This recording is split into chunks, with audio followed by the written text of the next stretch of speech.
মৰমৰ ছাত্ৰ-ছাত্ৰীসকল RS tuition চেণ্টাৰলৈ তোমালোকক স্বাগতম জনাইছোঁ। আজি তোমালোকৰ লগত এইটো ভিডিঅ'ত আলোচনা কৰিবলৈ লৈছোঁ, সমাধান কৰিবলৈ লৈছোঁ 7.2 দশমমান শ্ৰেণীৰ 6 নম্বৰ প্ৰশ্নটো। এই 6 নম্বৰ প্ৰশ্নটো আমি সমাধান কৰাৰ আগতে আমি মধ্যবিন্দুৰ স্থানাংকৰ সূত্ৰটো আলোচনা কৰি ল'ম, যিটো সূত্ৰ ব্যৱহাৰ কৰি আমি 6 আৰু 7 নম্বৰ প্ৰশ্নটো দুটা সমাধান কৰিম। গতিকে চোৱা, মধ্যবিন্দুৰ স্থানাংক উলিওৱা সূত্ৰটো কিতাপখন ওচৰত লৈ ল'বা। চোৱা, 7.2 6 নম্বৰৰ প্ৰশ্নসমূহ সমাধান কৰাৰ আগতে আমি মধ্যবিন্দুৰ স্থানাংক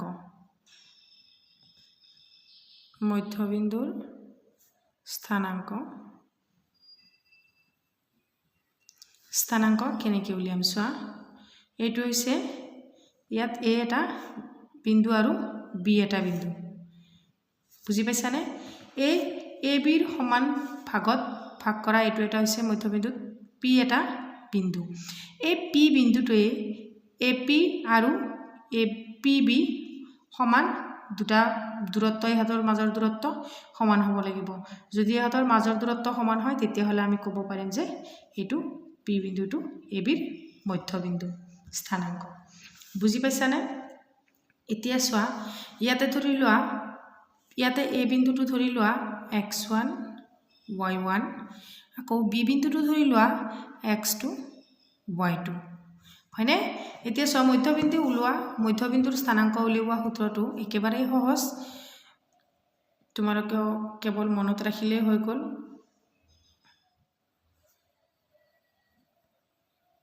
মধ্যবিন্দু স্থানাংক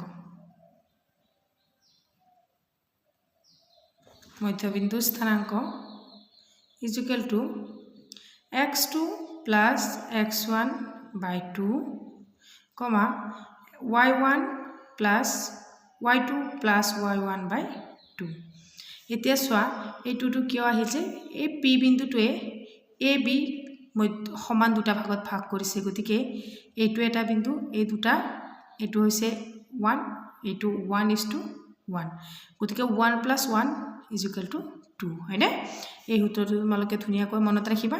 এই সূত্ৰটো আমি প্ৰয়োগ কৰি মধ্যবিন্দুৰ স্থানাংক উলিওৱা গণিতসমূহ কৰিম। গতিকে তোমালোকে এইটো MCQ আকাৰতো আহিব পাৰে যে মধ্যবিন্দুৰ স্থানাংক ইকুৱেল টু কোনটো হয়, অপশ্যনেল হিচাপত আহিব পাৰে। গতিকে তোমালোকে এইটো ধুনীয়াকৈ চাই থবা, মুখস্থ কৰিবা। তাৰপিছত চোৱা, 6 নম্বৰ প্ৰশ্নটোত কি দিছে, প্ৰশ্নটো প্ৰথমতে পঢ়ি ল'বা যে যদি 1 2 4y x6 আৰু 3 5 বিন্দুকেইটা এইটো ক্ৰমতে এটা সামান্তৰিকৰ শীৰ্ষবিন্দু হয়, তেন্তে x আৰু y উলিওৱা। ইয়াতে চোৱা, এই প্ৰশ্নটোত আমাক 4টা বিন্দুৰ স্থানাংক দিয়া আছে আৰু সামান্তৰিকৰ শীৰ্ষবিন্দুসমূহ দিয়া আছে। ইয়াত আমাক কি উলিয়াব দিছে? x আৰু y উলিয়াব দিছে। গতিকে আমি প্ৰথমতে কি কৰিম? সামান্তৰিকটো আঁকি ল'ম। চাবা, কিতাপখন ওচৰত লৈ ল'বা। 6 নম্বৰটোৰ সমাধান বুলি লিখি লৈ প্ৰথমতে সামান্তৰিকটো আঁকি ল'বা। চোৱা, ABCD এটা সামান্তৰিক, এইটো হৈছে সামান্তৰিক। এইটো দিয়া A, B, C আৰু D। ইয়াতে A ধৰি লোৱা 1 2, B ধৰি লোৱা 4y, C ধৰি লোৱা x6 আৰু D ধৰি লোৱা 3 5। এইখিনি প্ৰশ্নত দিয়া আছে, অকল আমি নামকৰণখিনি কৰিছোঁ। এতেকে ধৰা হ'ল বুলি লিখিবা। ধৰা হ'ল A 1 2, B 4y, C x6, D কিমান আছে কিতাপখনত চাই লোৱা, D আছে 3 5। বিন্দুকেইটা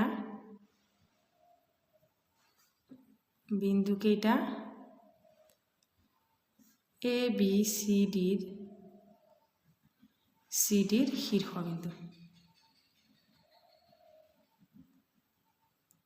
শীৰ্ষবিন্দু। গতিকে চোৱা, এতিয়া যদি আমি চিত্ৰত AC সংযোগ কৰি দিওঁ তেতিয়াহ'লে আমি এডাল কৰ্ণ পাম আকৌ BD সংযোগ কৰি দিলে আমি এডাল কৰ্ণ পাম এই কৰ্ণ দুডালে পৰস্পৰক ছেদ কৰা বিন্দুটোক আমি ই নামেৰে নামকৰণ কৰিম বুজি পাইছানে যে আমি সকলোৱে জানো যে সমান্তৰিকৰ বিপৰীত সমান্তৰিকৰ কৰ্ণ দুডাল পৰস্পৰৰ ওপৰত লম্ব হয়নে গতিকে চোৱা পৰস্পৰক সমদ্বিখণ্ডিত কৰে পৰস্পৰক সমদ্বিখণ্ডিত কৰে হয়নে এতেকে আমি কি লিখিব পাৰিম AC = BD মধ্যবিন্দু হয়নে লিখিব পাৰিম নে চোৱা এতেকে AC ৰ মধ্যবিন্দু তোমালোকে বুজি পোৱাৰ কাৰণে মই ইমান সহজ কৰি দিছো AC ৰ মধ্যবিন্দু = BD ৰ মধ্যবিন্দু হয়নে মধ্যবিন্দু এতিয়া আমি আমাক x আৰু y উলিয়াব দিছে হয়নে এতিয়া সব প্ৰথমতে আমি মধ্যবিন্দুৰ স্থানাঙ্কৰ সূত্ৰটো প্ৰয়োগ কৰিম এতেকে মধ্যবিন্দুৰ স্থানাঙ্ক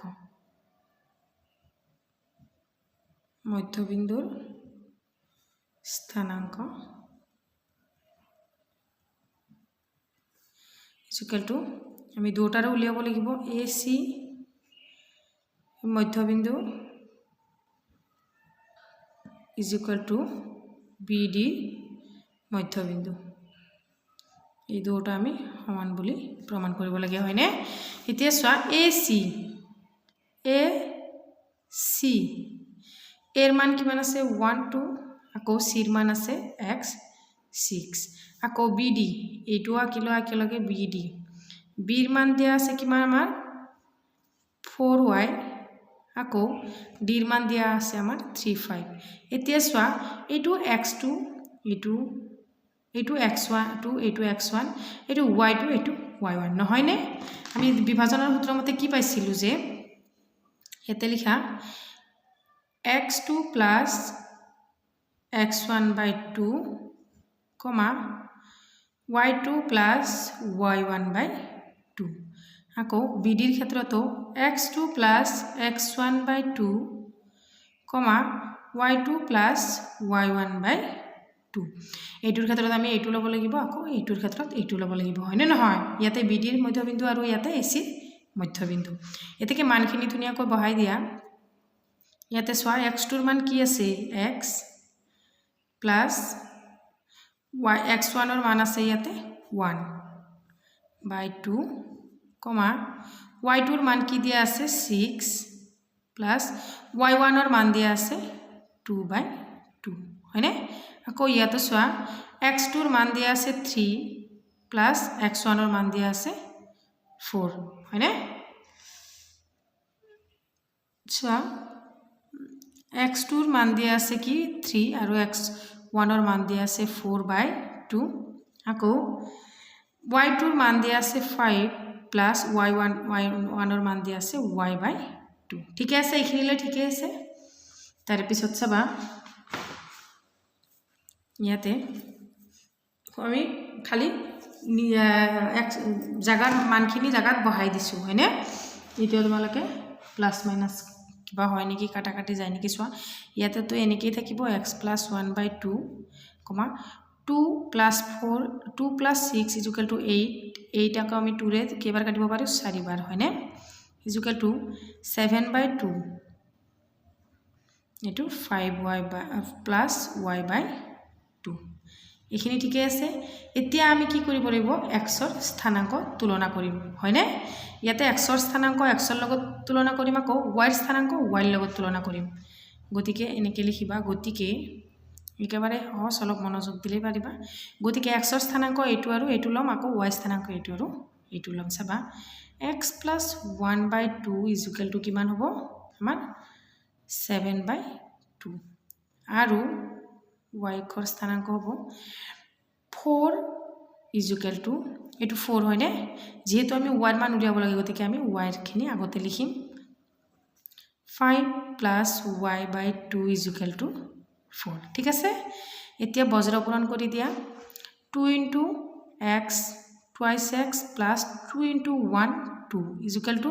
2 into 7 14 ঠিক আছে ডাইরেক্ট কৰি দিছো ইমান আৰু আমি লাগি না থাকো ইয়াতে সোয়া বজ্ৰপূৰণ কৰি দিয়া ইয়াতে তলত 1 আছে 1 ৰ লগত তুলনা কৰিলে যিখিনি আছে আমাৰ সেইখিনিয়ে হ'ব আকৌ 2 ৰ লগত 4 ইনটু কৰিলে হ'ব 8 ইয়াতে সো twice x টো ৰাখি থৈ দিয়া 2 টো হেফালে লৈ যোৱা 14 ৰ লগত মাইনাস হ'ব ইয়াতে যেহেতু প্লাস হৈ আছে ইয়াতে সোয়া y টো ৰাখি থৈ দিয়া 5 টো এফালে প্লাস হৈ আছে ইফালে যোৱাৰ লগে লগে হ'ব মাইনাস এইবিলাক তো আৰু কৈ থকা কথা নহয় এইবিলাক তোমালোকে যেহেতু 10 টো টিছা এইবিলাক আলটিমেটলি এনে জানিব লাগিব ইয়াতে x টো ৰাখি থৈ দিয়া 2 টো ইয়াৰ লগতে ইনটু হৈ আছে ইফালে গলে ডিভাইড হ'ব 14 ৰ পৰা 2 গলে হ'ব 12 আকৌ এটো ইনটু হৈ আছিল ইয়াতে আহিলে ডিভাইড হ'ব ইয়াতে সোয়া y = 8 - 5 = 3 এতিকে আমি y ৰ মান কিমান পালো 3 পালো আৰু x ৰ মান কিমান পালো সোয়া আমি 12 ক কিমান 2 ৰে কিমান বাৰ কাটিব পাৰো 6 বাৰ গতিকে x = 6 এতেকে আমাক উলিয়াব দিছিল কি প্ৰশ্নটোত সোয়া আমাক উলিয়াব দিছিল যে এতেকে এই কমতে সামান্তৰিকৰ শীৰ্ষবিন্দু হল x আৰু y উলিওৱা এতেকে সামান্তৰিকৰ হেকত লিখি দিবা সামান্তৰিকৰ কি কৈছে প্ৰশ্নত সোয়া সামান্তৰিকৰ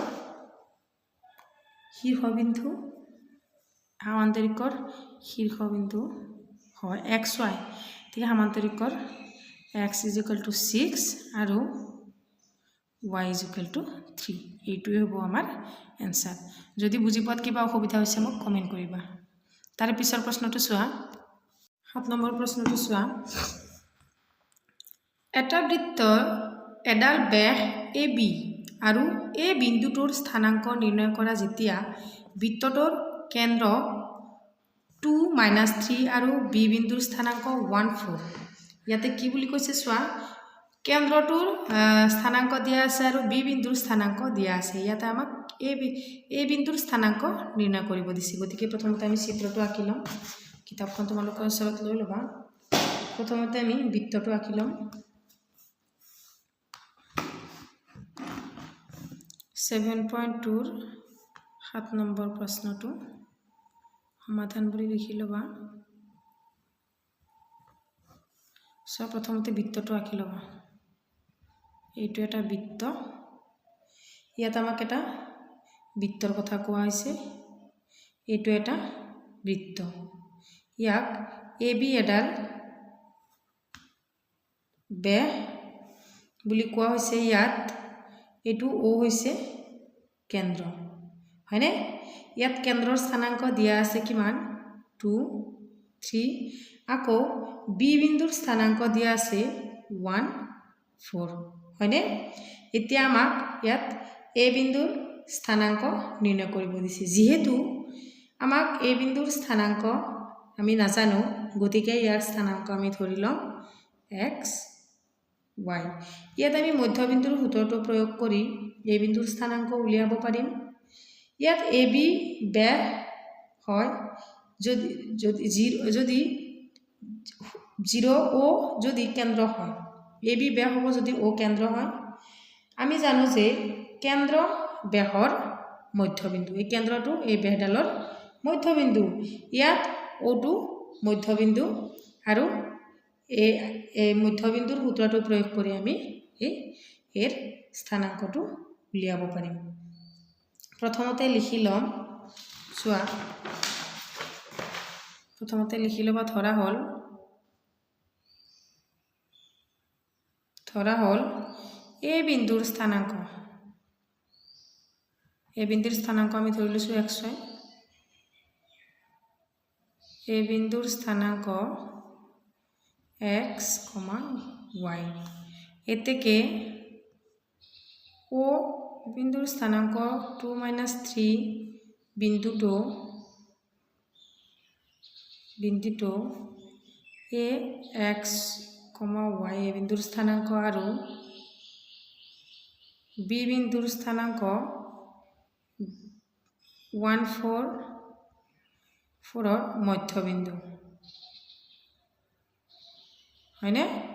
এতেকে মধ্যবিন্দুৰ সূত্ৰটো প্ৰয়োগ কৰি আমি গণিতটো সমাধান কৰিম এতেকে মধ্যবিন্দুৰ সূত্ৰ মতে এতেকে মধ্যবিন্দুৰ সূত্ৰ মতে কি আছিলে মধ্যবিন্দু O এটা আছিলে -3 হা এটো -3 O বিন্দু ইকুয়াল টু কি হ'ব x2 plus x1 by 2 y2 plus y1 by 2 এতেকে O বিন্দুৰ স্থানাঙ্ক দিয়া আছে আমাৰ 2 -3 সমান x2 ৰ মান আমি x2 ধৰি ল'ব লাগিব সোৱা ab এটো হৈছে a এটো হৈছে b ইয়াতে xy ধৰিছো স্থানাঙ্ক আকৌ b স্থানাঙ্ক 1 4 গতিকে ইয়াত x2 ৰ মান হ'ব 1 plus x1 ৰ মান হ'ব x by 2 আকৌ y2 ৰ মান হ'ব 4 plus y1 ৰ মান হ'ব y by 2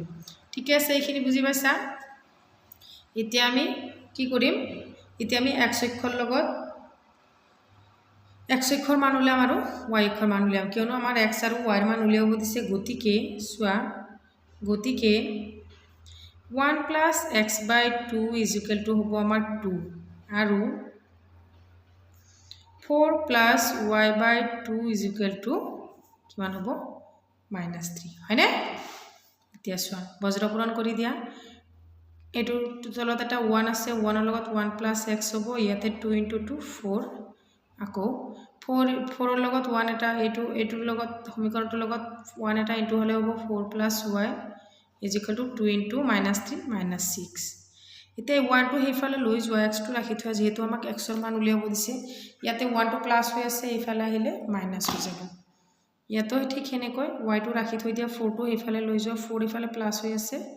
এইফালে গলে মাইনাস হ'ব কিমান সহজ হয়নে এতেকে x is equal to 4 minus 1 3 আকৌ y is equal to -6 -4 -10 এতিয়া আমাক উলিয়াব দিছিলে এ বিন্দুৰ স্থানাঙ্ক এ বিন্দুৰ স্থানাঙ্ক আমি ধৰি লৈছিলো x আৰু y গতিকে x আৰু y ৰ মান আমাৰ উলাই গলে তেকে হেখত এটা লাইন তোমালোকে লিখি দিব পাৰা যে এ বিন্দুটোৰ স্থানাঙ্ক 3 -10 এইটোৱে হৈছে 8 নম্বৰটোৰ आंसर এতিয়া 8 নম্বৰ প্ৰশ্নটো চোৱা 8 নম্বৰ প্ৰশ্নটোত কি দিছে ইয়াত যদি a আৰু b ৰ বিন্দুৰ স্থানাঙ্ক ক্ৰমে -2 -2 আৰু 2 -4 তেন্তে p বিন্দুৰ স্থানাঙ্ক নিৰ্ণয় কৰা যাতে ap = 3/7 ab আৰু p বিন্দুটো ab ৰেখাখণ্ডৰ ওপৰত থাকে সোৱা ইয়াত প্ৰশ্নটো তোমালোকে ভালদৰে পঢ়ি চাবা ইয়াতে এই প্ৰশ্নটো অকনমান বেলেগ ইয়াতে কি বুলি কৈছে যে ইয়াত ab দুটা বিন্দুৰ স্থানাঙ্ক দিয়া আছে কিন্তু ইয়াত আমাক অনুপাত দিয়া নাই অনুপাতৰ হলনি ইয়াত আমাক কি দিছে এটা সমীকৰণ দিছে এই সমীকৰণটোৰ পৰা আমি প্ৰথমতে অনুপাতটো উলিয়াই লৈ আমি p বিন্দুৰ স্থানাঙ্ক উলিয়াম চোৱা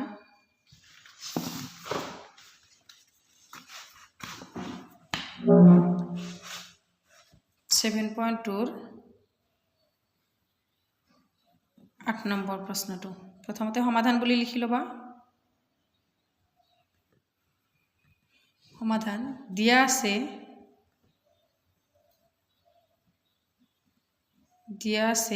সোৱা চিত্ৰটো আগতে প্ৰথমতে আঁকি লবা ইয়াতে কি কৈছে যে ইয়াত যদি আমি চিত্ৰটো আঁকি লও এনেকুৱা ধৰণৰ হ'ব a আৰু b হয়নে a আৰু b ৰ ওপৰত কি কৈছে p এটা বিন্দু ইয়াতে p বিন্দুৰ মান দিয়া এৰ মান দিয়া আছে -2 আকৌ b দিয়া আছে 2 -4 হয় ইয়াত ab ৰ স্থানাঙ্ক দিয়া আছে আৰু এটা সমাধান দিয়া আছে এই সমীকৰণটোৰ পৰা সমাধান কৰি আমি ইয়াৰ অনুপাতটো উলিয়াই লম তাৰ পিছত বিভাজনৰ সূত্ৰ প্ৰয়োগ কৰি p ৰ স্থানাঙ্ক আমি উলিয়াব পাৰিম সোৱা দিয়া আছে ap = এই সমীকৰণটো দিয়া আছে 3/7 ab এতিয়া সোৱা এই ab টোক আমি কি দুটা সমান ভাগত ভাগ কৰিছে এটা হৈছে ap আৰু এটা হৈছে pb হয়নে গতিকে আমি ap ৰ হলনি pb লিখিব পাৰো নে প্ৰথমতে আমি এই 7 টো ইয়াতে কি হৈ আছে হৰণ হৈ আছে এফালে আহিলে কি হ'ব পূৰণ হ'ব 7ap = 3ab থাকিল সোৱা এই ab ৰ হলনি আমি এতে কি লিখিম 7ap is equal to 3 into এ বিৰ হলনি লিখিব পাৰিম এ পি প্লাছ কি লিখিব পাৰিম পি বি হয়নে এই গোটেইখিনিক যেহেতু দুটা ভাগত ভাগ কৰিছে আমি ভাগ দুটা এনেকৈ লিখিছোঁ এতিয়া আমি 3 লগত এই দুটা ইনটু কৰি দিম চোৱা 7 A P is equal to 3 into A P thrice A P plus 3 into P B thrice P B ঠিকে আছে এতিয়া চোৱা এই থ্ৰাইছ এ পিটো এইফালে লৈ আহা 7 A P minus thrice A P হ'ব ইফালে যেহেতু প্লাছ হৈ আছে ইফালে অহাৰ লগে লগে মাইনাছ হ'ব is equal to thrice P B হয়নে এতিয়া ইয়াতে কিমান থাকিলে 4 এ পি থাকিল 4 A P is equal to thrice P B এতিয়া এটা কথা গুৰুত্ব দি চাবা চোৱা ইয়াতে এই এ পিটো এইফালে লৈ আহিম এইফালে 3 লগত কি হৈছে পূৰণ হৈ আছে এইফালে আহিলে কি হ'ব হৰণ হ'ব হয়নে A P by P B হ'ব আকৌ 4টো ইয়াৰ লগত কি হৈছে পূৰণ হৈ আছে এইফালে গ'লে কি হ'ব হৰণ হ'ব ঠিকে আছে এইটো লাইন ঠিকে আছে আকৌ এবাৰ কৈ দিছোঁ চোৱা এই A P thrice A P 3 to P বিৰ লগত ইনটু হৈ আছে 3 টো থৈ দিছোঁ পি বিটো আমি এইফালে লৈ আহিছোঁ এইফালে অহাৰ লগে লগে হৰণ হৈছে আকৌ 4টো এ পিৰ লগত ইনটু হৈ আছিল এইটো আমি সেইফালে লৈ যোৱাৰ লগে লগে এইফালে গৈ হৰণ হৈছে ঠিক আছে এতিয়া আমি লিখিব পাৰোঁনে যে A P is to P B is equal to 3:4 চোৱা এ পিৰ মান কি A P is equal to এইটো চোৱা চিত্ৰটো ইয়াতেও আঁকি দিছোঁ মই এইটো হৈছে পি এইটো হৈছে এ এইটো হৈছে বি এ পি আৰু পি বি তাৰ মানে কি এ বি হয়নে গোটেইখিনি গতিকে এই অনুপাতটো আমাৰ দিয়া নাছিল এইটো কি হ'ল এইটো হৈছে 3 এইটো হৈছে 4 হয়নে 3:4 A P is to P B 3:4 পালোনে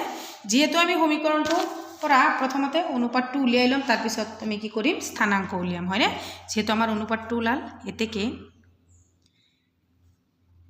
P বিন্দুটোৱে এ -2 আৰু বি 2 - 4 ৰেখাখণ্ডক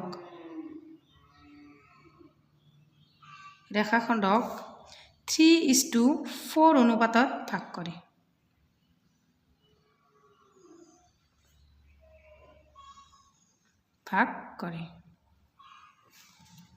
এতিয়া আমি বিভাজনৰ সূত্ৰটো প্ৰয়োগ কৰি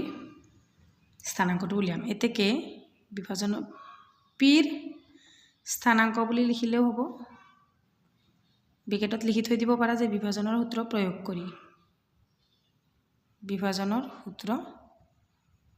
কৰি তোমালোকে সূত্ৰ মতে বা সূত্ৰ প্ৰয়োগ কৰি তোমালোকে সূত্ৰটো নিলিখি ডাইৰেক্ট লিখিব পাৰা এতিয়া তোমালোকে যেহেতু ডাঙৰ হৈছা চোৱা বিভাজনৰ সূত্ৰটো আছিলে m1 + m2 m1ৰ মান আছে 3 m2ৰ মান আছে 4 হয়নে কমা m1 + m2 মই এইটো লিখি থাকিব নলগা নাই তোমালোকে নিজে নিজে m1 x2 + m2 x1 ঠিকে আছে আকৌ m1 y2 + m2 y1 হয়নে এতিয়া চোৱা মানখিনি বহাই দিয়া m1ৰ মান হৈছে 3 + 4 হয়নে ইয়াতে এইটো হৈছে x2 a হৈছে -2 আকৌ b হৈছে 2 - 4 গতিকে এইটো হ'ব x2 এইটো হ'ব x1 এইটো হ'ব y2 এইটো হ'ব y1 ঠিকে আছে এতিয়া চোৱা m1 3 * x2 মানে হৈছে 2 - 4 * x1 মানে হৈছে -2 ইয়াতে প্লাছ হ'ব আকৌ 3 * y1 কিমান আছে সৰি y2 -4 প্লাছ 4 * y1 আছে -2 ঠিক আছে এতিয়া চোৱা 3 * 2 6 প্লাছে মাইনাছে মাইনাছ 4 * 2 8/7 কমা 7 3 * 4 -12 প্লাছে মাইনাছে মাইনাছ 4 * 2 8 হয়নে এতিয়া চোৱা 6 মাইনাছ 8 গতিকে -2/7 হ'ব আনটো হ'ব -12 - 8